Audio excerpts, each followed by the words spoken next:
Thanks for joining us here on the Everything Offense Show with AJ and Matt. My name is Matt Lasker. That's AJ Knutson. Appreciate you being here for episode 2. How's it going, AJ? It's going great. Awesome. And before we get started, I want to make sure this is our second episode. We've got a lot of great feedback from the first one, but I want to make sure that you are liking and subscribing to both of our YouTube channels. Yeah, and we appreciate any feedback, any comments. We're available. We did this because we wanted it to do it for free, because obviously I talk about the organizational guide from Kenny Simpson. I talk about the offensive book from Anthony Stone. But those are going to run you, around $30 to $40 for a book. Yeah, you can still go buy those, whatever. They're helpful tools, but this is free, and we wanted to get this out to everybody at a reasonable price, which we can't think of any better than being free. So I'm excited to continue on this path and build out these offenses. Me too. Awesome. Well, last time we were talking and we thought, hey, why don't we start off with some current events? NFL season just started. Yep. A lot of crazy stuff like Aaron Rodgers going down. What's on top of mind for you, AJ, this week? I thought we'd talk about youth sports, since I see there's a lot of youth coaches in the groups asking a lot of questions. Yeah. And I just was, thinking back, in Minnesota, when I started, we didn't start tackle football until 7th grade, and it was through the school. But then when I was out in California to see my buddy and his kids, they had youth football in California, and all the way down to, I think, 5 years old. But I got to go to some of the practices with Mac. We after our practices, we go pick up the kids, and I don't know what the qualifications are and where they get these dudes, and if they're paid anything, or how do they go about the hiring. But if you don't want to be there, don't sign up. There was literally 2 coaches, just the whole entire time I sat there and watched them. They were throwing footballs at the goalpost practice. For what reason, I have no idea. But I heard one of the best quotes ever, because I went on a little rant in the group about defense, and he said, "Youth sports is not a resume for the NFL." And I thought that was probably one of the best things ever. And so, like, I don't know what the process is, if theirs is different, but I can't believe, because when I was coaching in Minnesota, all we did was a background check. And out in California, I had to be CPR certified. I had to get fingerprinted. I had to have my social security card. I had to have a physical, and I had to have a TB test in order to coach in California. I'm guessing half those coaches, youth coaches, are not getting those tests done, and that's not, part of their thing. But I'm like, "Hey, dude, if you guys don't want to be there, I mean, you're setting these guys up for failure." And then they want to talk about Oklahoma drill and all these stupid tackling drills. And I saw kids. Okay, I understand you got to teach them how, and I understand we're going to do some live tackling, but don't do it at 10 yards. Don't do it at 5 yards. There's nothing wrong with making 2 3 yard tackles at that age and go full speed at 2 3 yards. They had these kids getting up and running at each other from 5 yards away. What do you think's going to happen? The bigger, better kid that gets up faster is going to kick the other dude's butt. I mean, let's be real. And there's nothing wrong with Nutcracker. I love Nutcracker. We did it all the way from 7th grade all the way up to varsity. You put an offense and defense together. You say set go, and you hit each other and drive to the whistle. Whatever. Like, that's easy stuff. That's full contact, full go, but it's only a 2 yard spacing. There's nothing wrong with that. And so there's some of the drills, and seeing coaches like that. Just I'll let you talk about your side of that too, because I know you have experienced a lot more with the youth programs in California. Trophies, these kids and these championships, and always having to win. I just don't understand it. And I also saw one.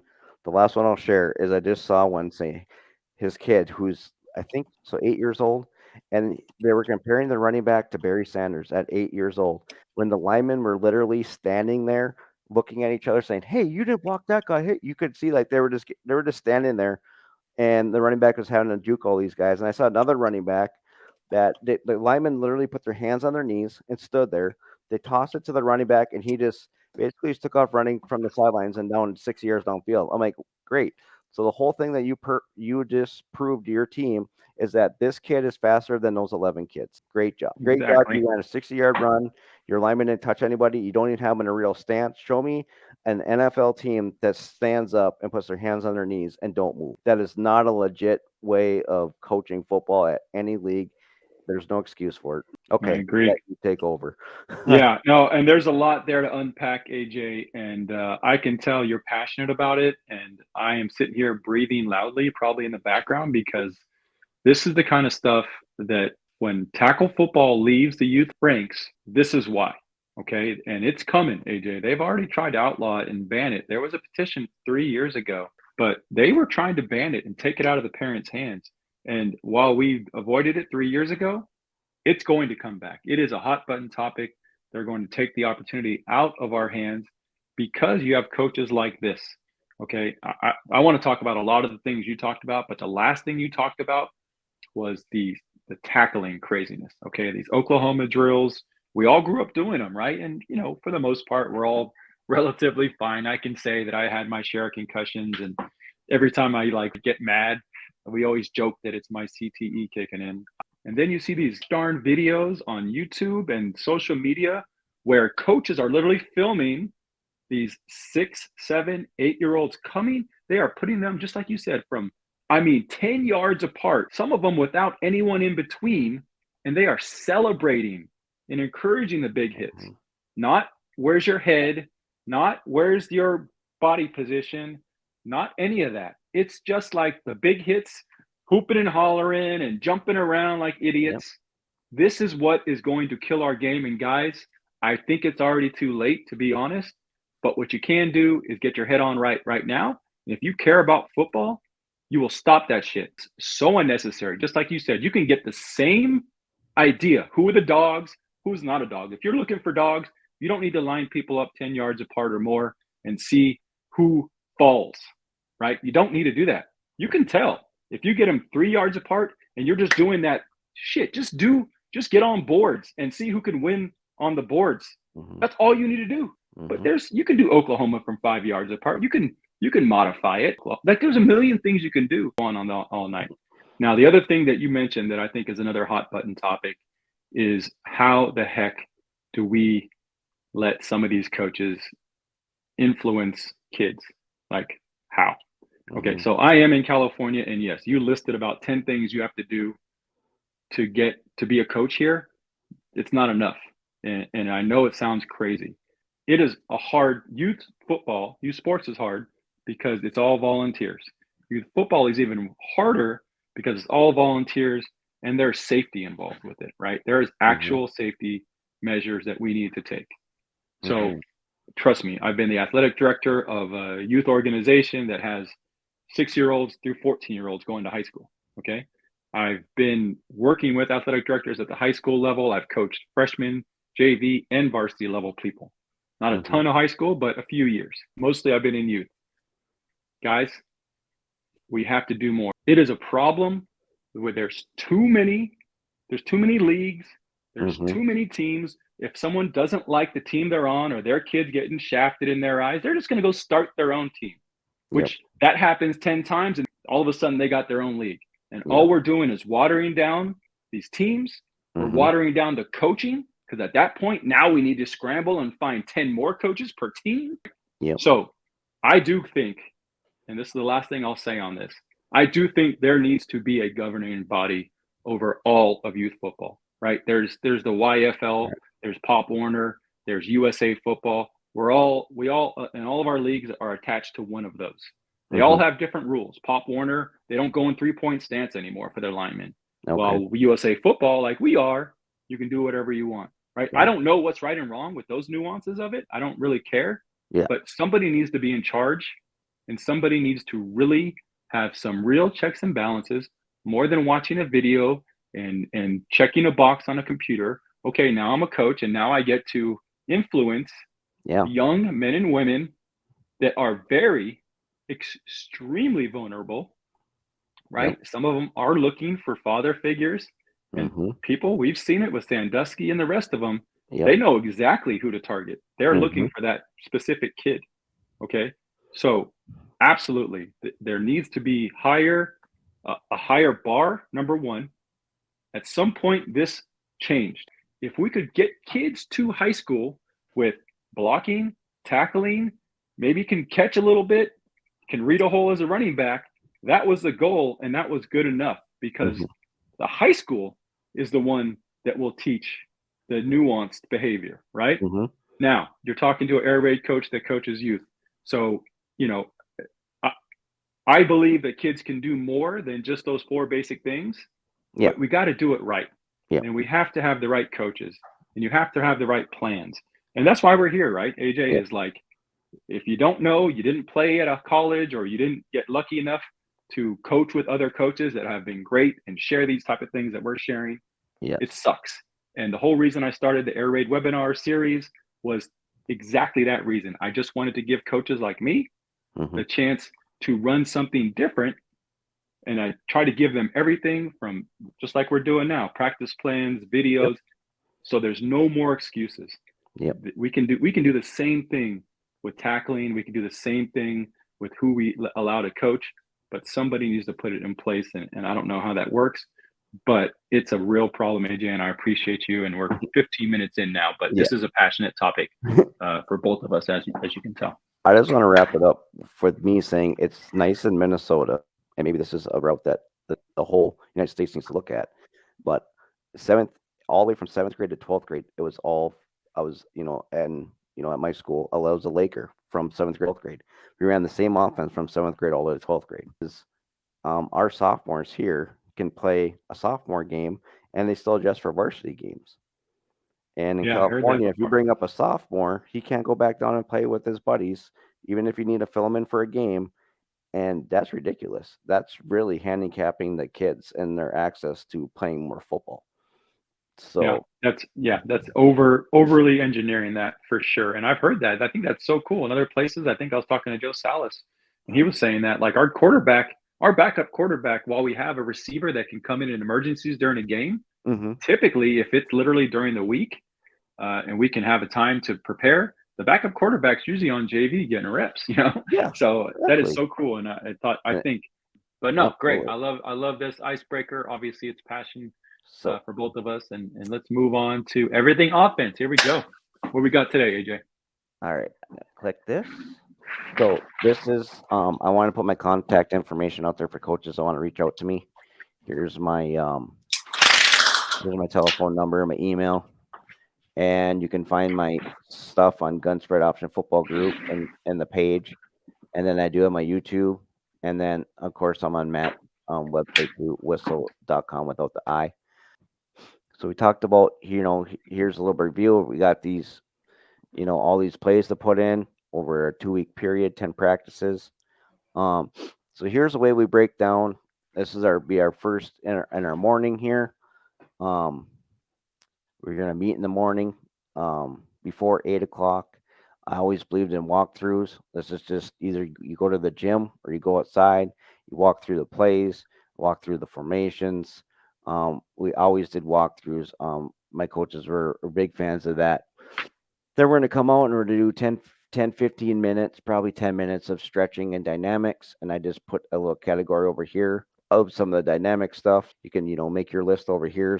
And then, some of your stretching, stretch left, stretch right, all that kind of stuff. And then we do, 15 minutes of special teams. And so our special teams is the kicker and the snapper. We'll practice PAT. So you got your snapper and the holder, I should put in there too, with your kicker. And then your snappers then will go with your punters and your returner. And then these are, each day or every couple days, you're working on putting in your special teams. And then during this time, then if your linemen and some of your receivers aren't part of that, then they can already go start on some of their special work if you have enough coaches, obviously.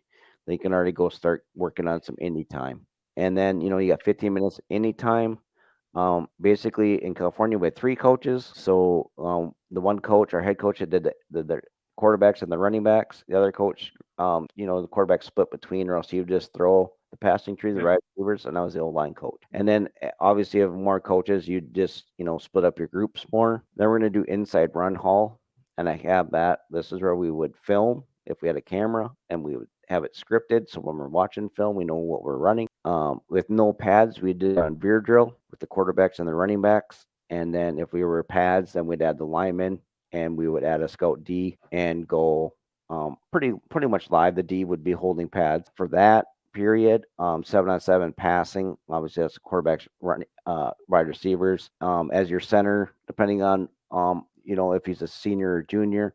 If he's a senior and he's been doing this a while, you can go get some extra snaps during this period with him. And then this too again would be scripted and filmed, and we'd alternate sides. Usually, what we try to do, so the kids get a lot of reps in that short time. And then we're going to go team offense versus team defense, which again would be filmed and scripted. And then take your last 5 minutes before you head in and practice, situational football. And you might spend a couple days on goal line.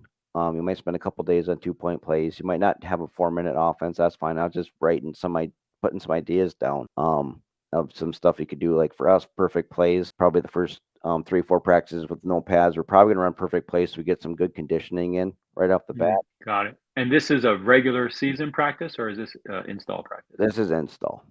Okay, install practice. Yeah, great. This is the first 10 practices. And I love that. We talked about that a little bit last time, but it's so important that first helmet week, since it's not really hell week anymore, that it is absolutely used to teach football.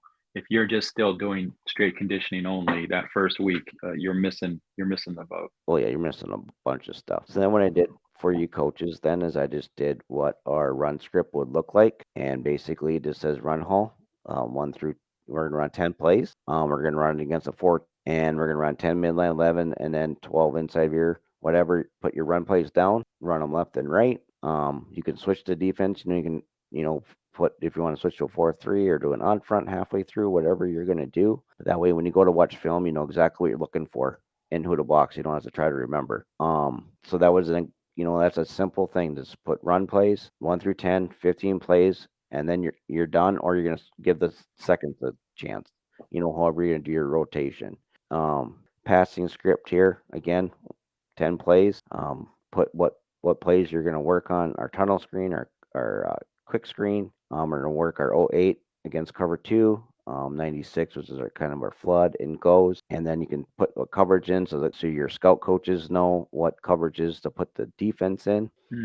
Very simple and to the point. And then here's your team script, and you're gonna mix in your formation. I'm switching defenses here. I'm switching coverages. That way when you're watching film again, you can go through 16 plays, know exactly what you're looking for, and you know exactly what you're expecting. Your scout coaches know exactly what they're expected to line up the kids in and what coverages. So those are just very simple, guys. That's all it is for scripting practice plays. Just writing them down so everybody knows what's going on. Everybody can be on the same page. Again, install practice first day. I got my plays here. We're working on midline, the passing tree, and the quick screen. Got the formations here. Do our meeting and walkthrough, our stretch and dynamic, and our get outs as a team.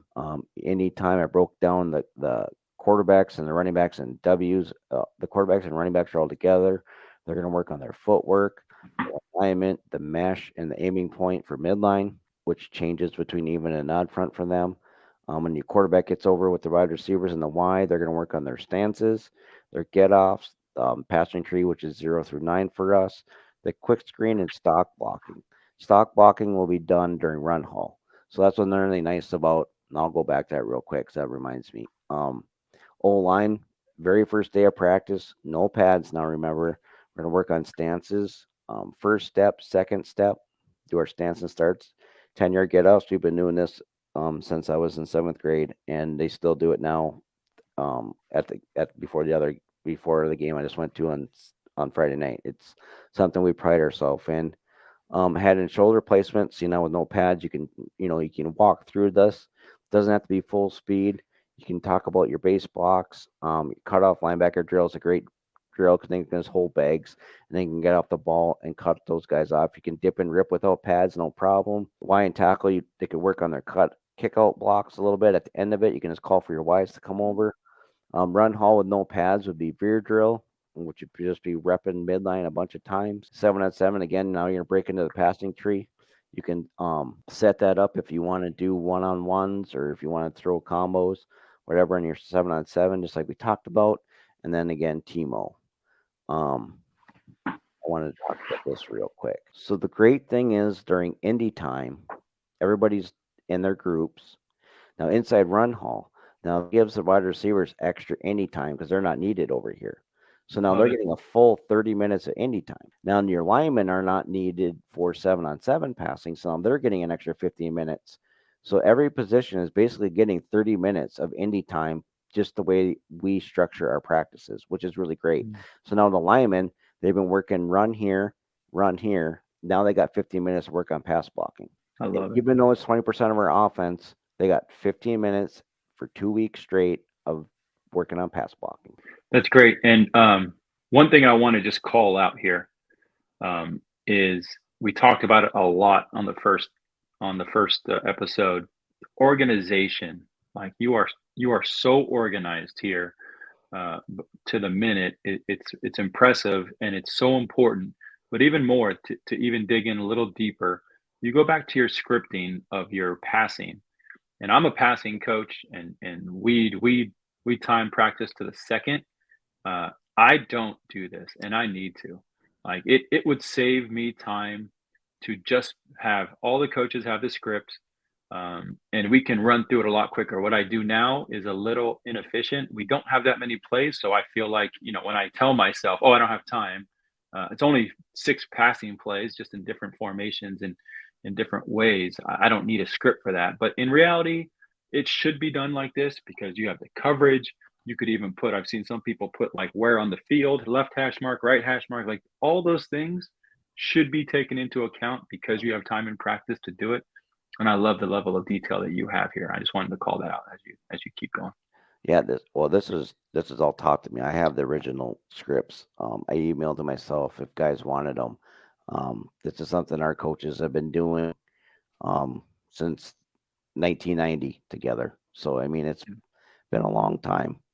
I do have. I don't know. We'll get too much into this. I do have shoot drills. Um, Yeah, I think we'll have an episode where drills. we can Uh, just do drills and stuff. but But this is awesome. but for me, it's me being a line coach. I have a lot of those. So That's awesome. I like it. um, I'm gonna end with this before, and then we'll do the depth chart at the very end after you get done with your stuff. I'm gonna do a live depth chart for you guys to show you how easy and simple and quick it is just to do a simple depth chart for your team. This is now when we get into the season. Um, our Monday practices now because of Minnesota, our JV games and freshman games are on Monday. Oh, So some of your juniors that don't play on varsity get to go play JV, and then almost all your sophomores that don't play varsity get to play JV. So we know you have some years where there's 13 players because we've had to pull up a bunch, and we've mm, had some years where there's 33 players, and there's a whole bunch that need to get playing time at JV. So what that does is though that kind of shortens your numbers for your varsity. So we'll spend a good half hour on film. Then we'll go out, go through our stretches, dynamics, all that stuff, and then we're gonna go walk through um, defense against our new opponent.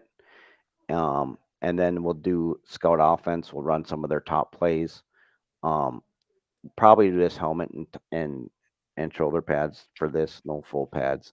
Then we'll walk through the offense. You know what defense they're going to run, how they're going to attack us, run through our team plays, and that's basically it. For Monday, it's very low because a lot of the players are gone because the way it works in Minnesota. And so this is, it's just ready. It's just getting that mindset about what's coming and get you ready for because now Tuesday and Wednesday are going to be full goal practices from 3:30 to 6:30. 6:30 on Tuesday, 6 o'clock because of church on Wednesday, of course. And then Thursday, this is our Thursday. Now this is just helmets on Thursday, 4 games. We go to the game field.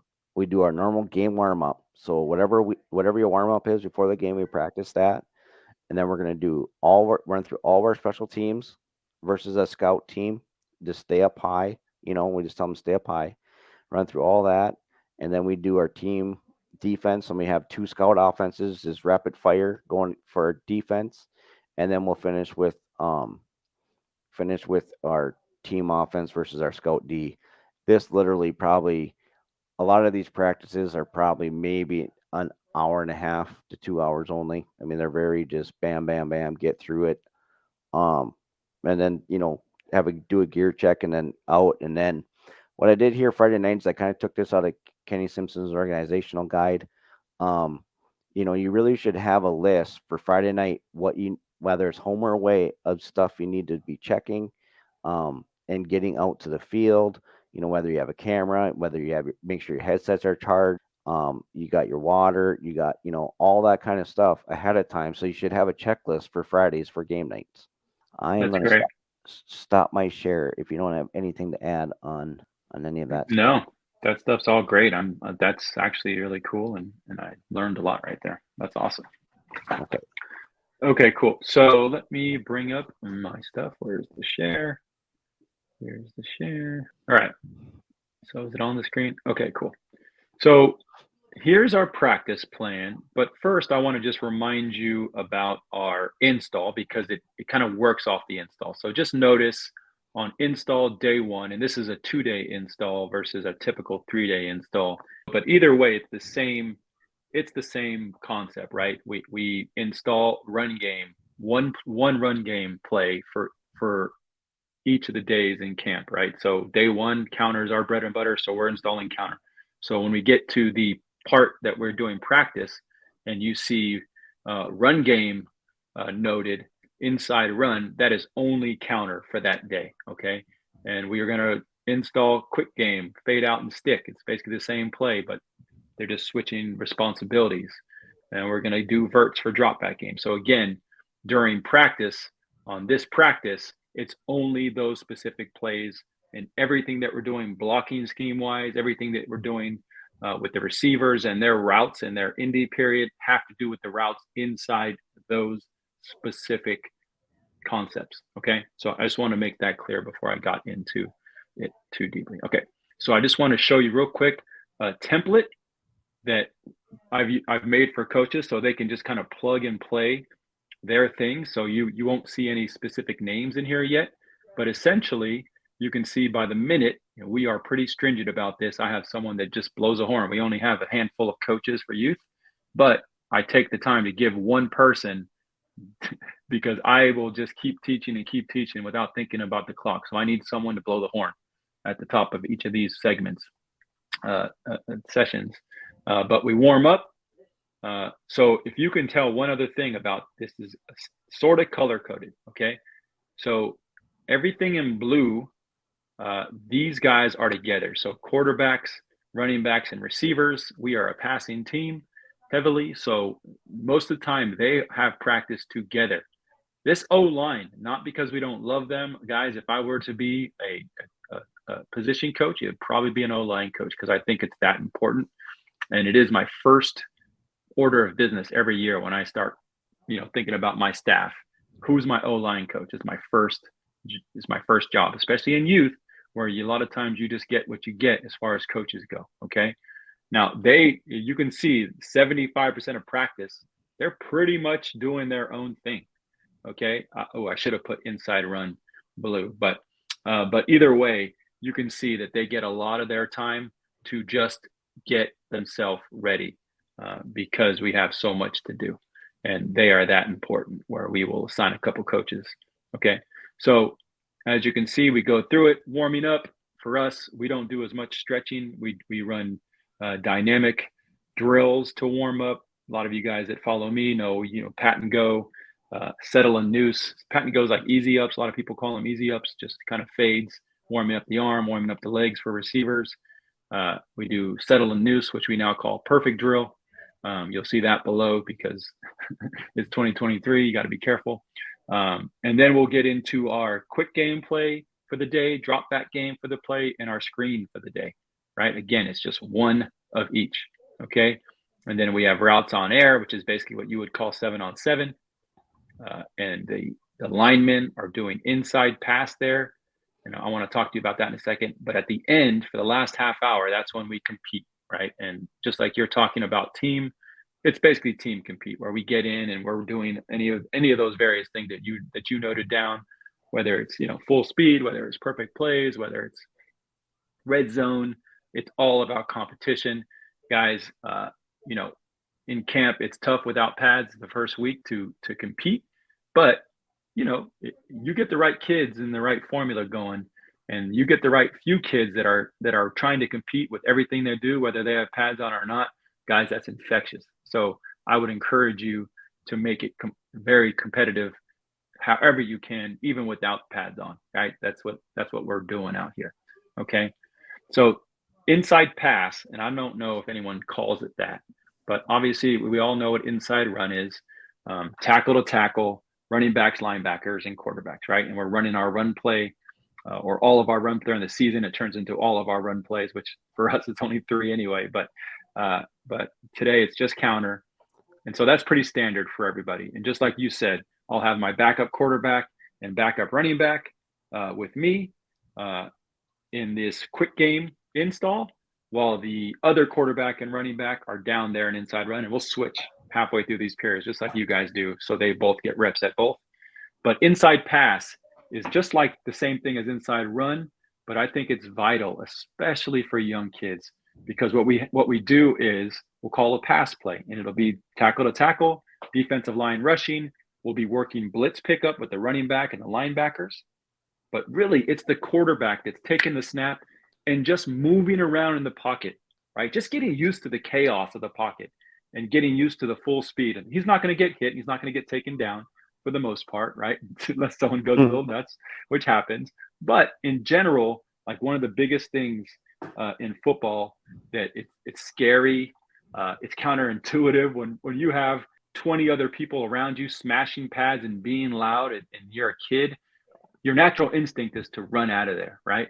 But for them to sit in the pocket and really just feel it and kind of get used to that chaos, and then at the end, after about 5 seconds, we'll blow a whistle and we'll have a coach kind of standing where a stick route might be in that concept that we're running that day, or a out route, and he'll end up throwing the ball out of there. But it is just like it's so good for them to just kind of feel what that is. So that's what inside pass is. I don't know if there's a real term for that, but that's what we call it. Okay. And so quickly, I'll just show you what it looks like when we've added in day one, right? So as compared to that install plan, counter, fade out stick, verts, and we got our bubble screen, Larry and Roger. So it equals out exactly like we just said. Fade out and stick, verts, Larry and Roger. We're practicing the blocking with the linemen. They're doing the blocking for those things. We do Larry and Roger. We actually pair counter and Larry and Roger. It's a pre-snap RPO for us. So we're counting, leverage on the outside. If we have more numbers on the outside, we'll throw the screen. If not, he'll turn to the running back, say you, and he'll just hand off the GT counter, which the linemen are running GT counter either way. And they don't need to know what we decided. They just need to go block it, and whatever happens.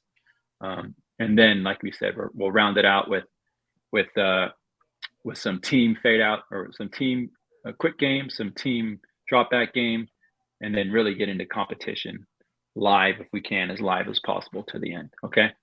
And so that is what our practice looks like in camp.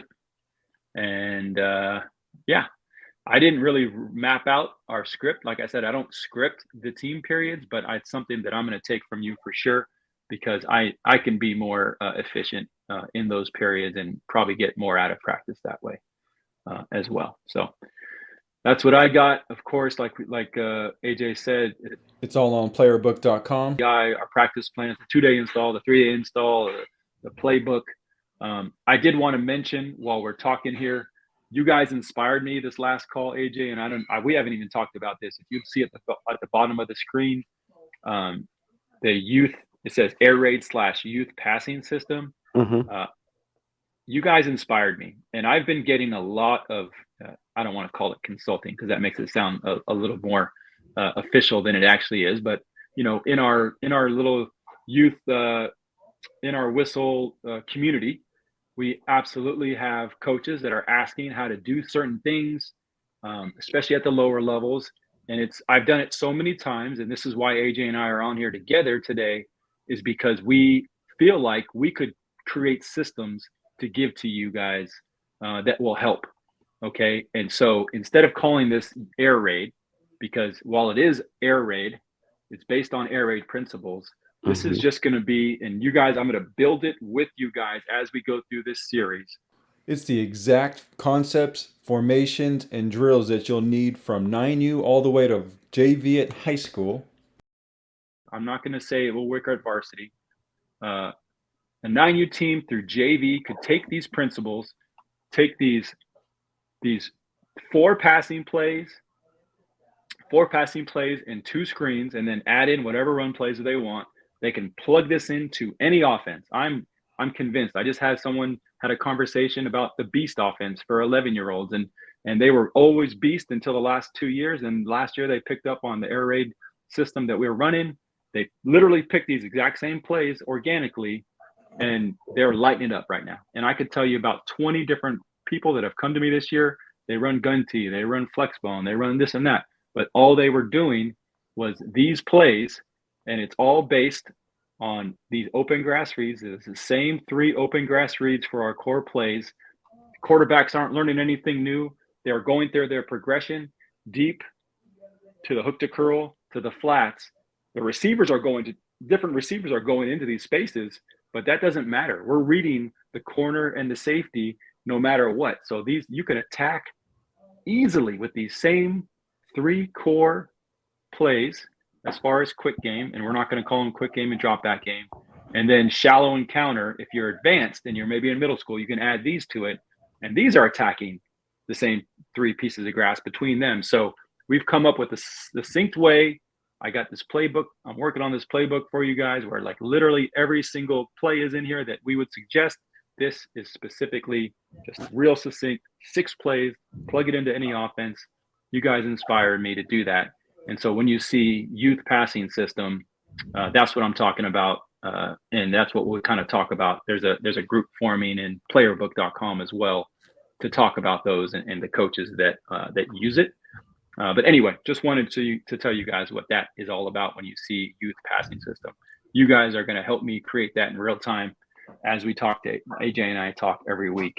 And this is another step toward that. So thanks. I wanted to ask you, are you R4 certified? I have R4. I have yet to go through the whole thing A to Z. What I told myself is if I ever run my own high school program or even a youth program where I have all 4 or 5 levels under me, I will use R4 because as everyone out there knows, and I want to make sure everyone knows, it's not an offense, it's an operating system.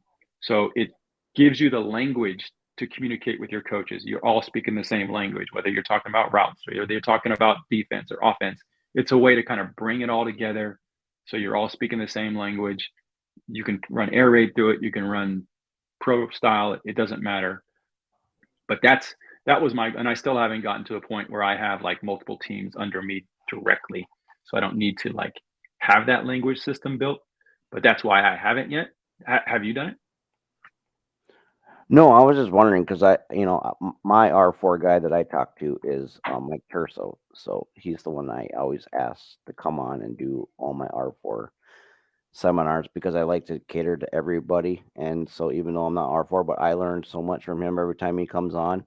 Like the 85-15 rule where you aim 15% inside and you got 80% of the field to throw. I like that. So literally I sat here for 30 seconds. Here you go, guys. Start plugging in names.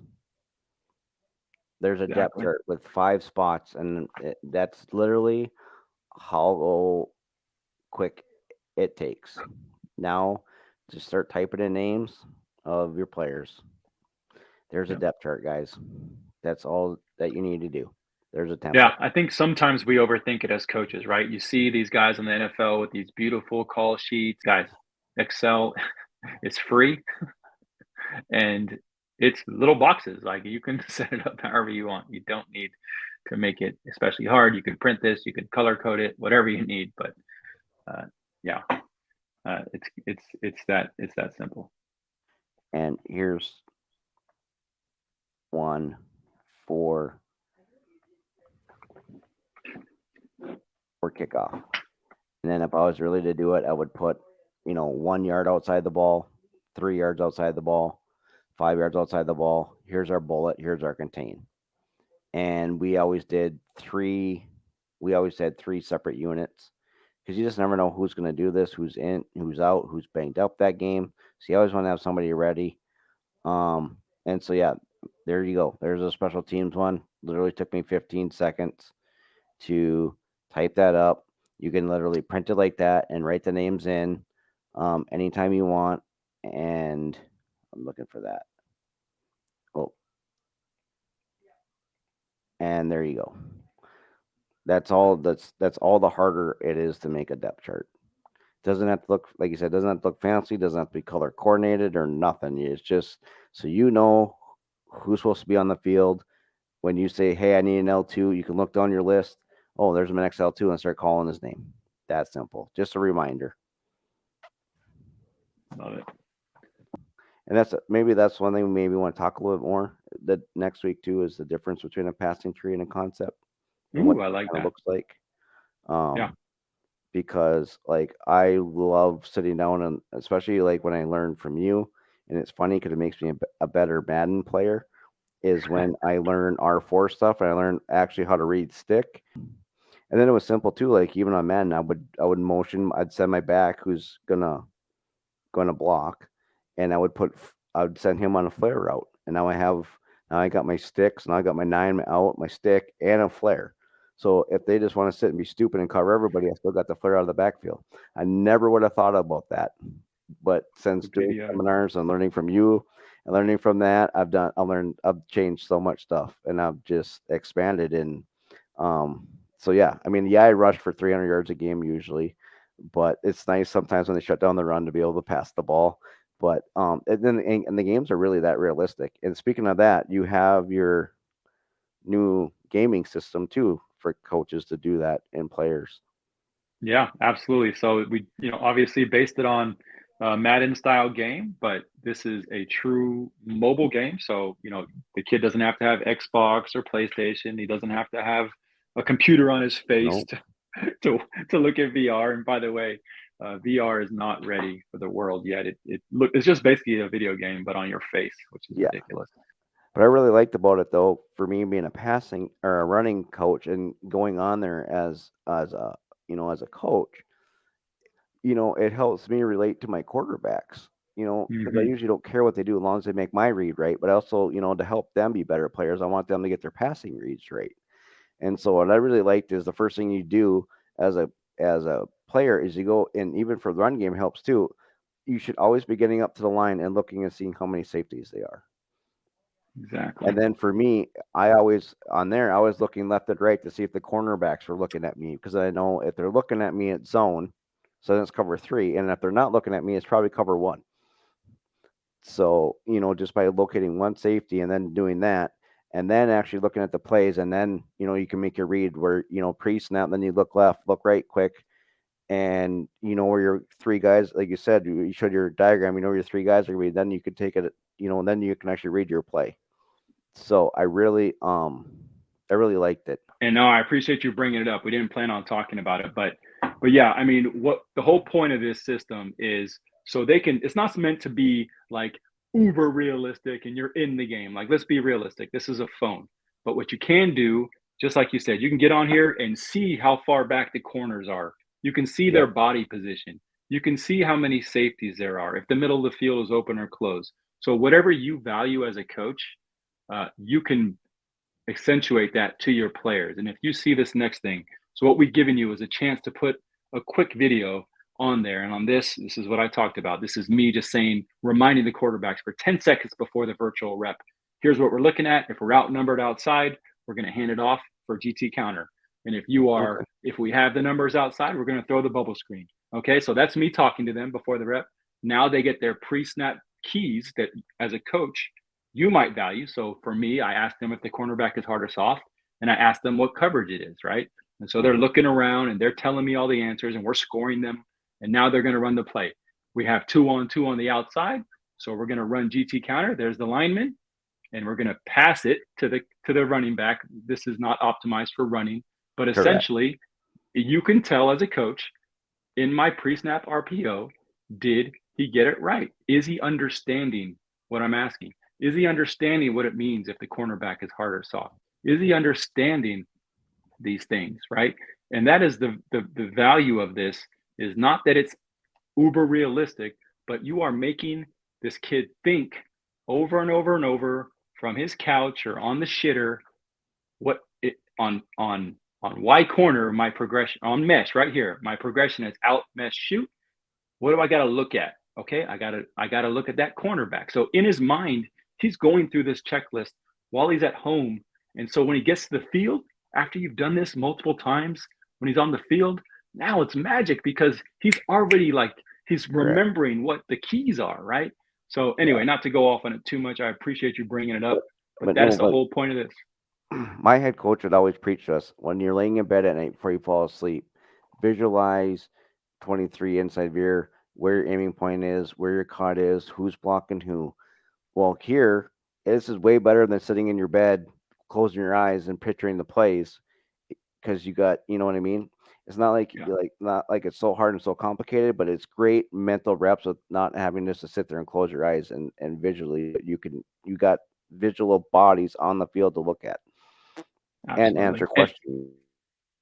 Yeah, and you get, as a coach, you get Right. feedback. It tells you the I love answer. it. Are they getting this right? Are they getting this wrong? Is this Y corner or mesh against cover 2?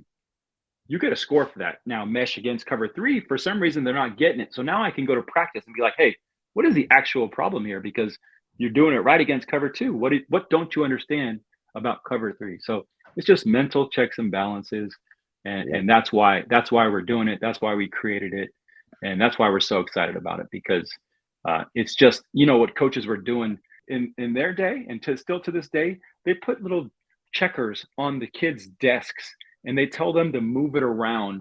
Y corner against cover 2, where would you go and who would, that's insane. It is 2023. Yeah. We can put this on their phones.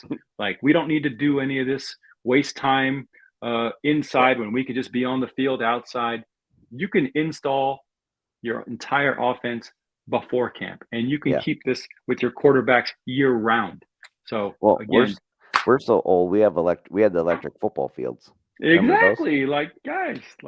We had those. So exactly, dude, it's evolved. It's time for coaches to evolve. I know, hey, this is not how we've always done it, but correct. It's time, bro. It's 2023.